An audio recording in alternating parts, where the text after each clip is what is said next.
में राजा विक्रमदेव अपनी न्यायप्रियता के लिए प्रसिद्ध थे।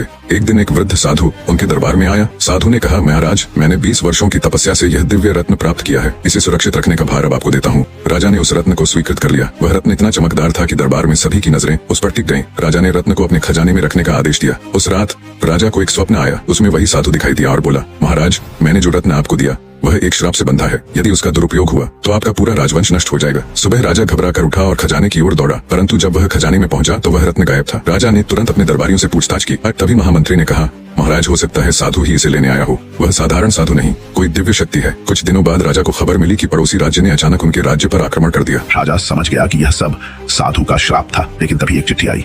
उसमें लिखा था, महाराज, रत्न अब सही हाथों में है। यह श्राप उन पर था जो लोभ से ग्रस्त हैं। आप निर्दोष हैं। राजा ने राहत की सांस ली और फैसला किया कि अब से केवल परोपकार में ही अपनी शक्ति लगाएंगे। बाद में राजा को पता चला कि साधु वास्तव में पड़ोसी राज्य का जासूस था, जिसने रत्न चुराकर राजाओं के बीच फूट डालने की चाल चली थी।